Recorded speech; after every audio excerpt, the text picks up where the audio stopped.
Hi hello నమస్తే welcome to social post TV. నేను మీ anchor పప్పు. ఈరోజు మనతోని స్పెషల్ గెస్ట్ ఉన్నారండి. ఆ గెస్ట్ ఎవరో కాదు, సీనియర్ జర్నలిస్ట్ డివిఎస్ గారు మనతోని ఉన్నారు.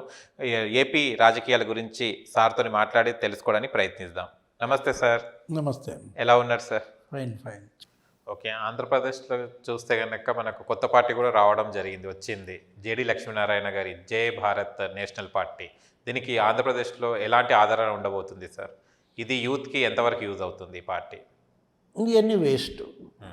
ఏంటంటే మక్కలో పుట్టి పుబ్బలో పోయే పార్టీలో ఏదో అనేవాడు ఎన్టీ రామారావు వీటన్నిటిని కూడా.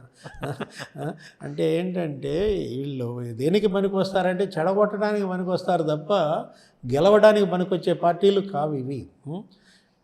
జరిగే యుద్ధం ఉద్దండుల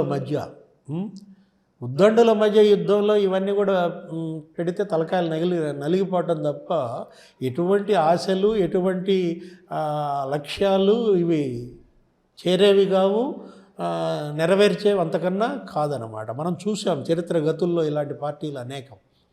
ఇప్పటికీ దగ్గర 1400 పార్టీలో ఉన్నాయి భారతదేశంలో. ఇది ఆ 1400 పార్టీల్లో ఒక పార్టీగా మారుదు తప్ప ఇది రిజిస్టర్డ్ పార్టీస్ అన్నమాట. ముందు జేడి లక్ష్మీనారాయణ గారు పార్టీ పెట్టడం అనేది వాళ్ళు కనపడుతుందంటే గతంలో పార్టీలు మనల్ని వెక్కిరిస్తాయి. జయప్రకాష్ నారాయణ గారు పార్టీ పెట్టారు, ఏమైంది? లోక్సత్తా ఆయన గెలిచాడు ఎమ్మెల్యేగా ఒక చోట. కానీ ఏం జరిగింది? ఆయన ఇంకా మళ్ళా గెలిచే అవకాశము లేదు. ఆయన అప్పట్లో 2%, 3% ఓటు వచ్చాయి ప్రతి చోట కూడా. అందరూ విరాళాలు ఇచ్చారు. ఇంతకన్నా ఎక్కువ హ్యూజ్ రెస్పాన్స్. ఎడ్యుకేటెడ్ అంతా కూడా ఆయనకి నిలబడ్డారు. ఎవరు? జయప్రకాష్ నారాయణ ఏదో ఒక మార్పు తెస్తాడు, ఒక సామాజిక మార్పు, ఆయనకు ఉన్నటువంటి లక్ష్యాలు, ఆయనకున్న ఆదర్శాలు, ఆయన గతంలో పనిచేశాడు.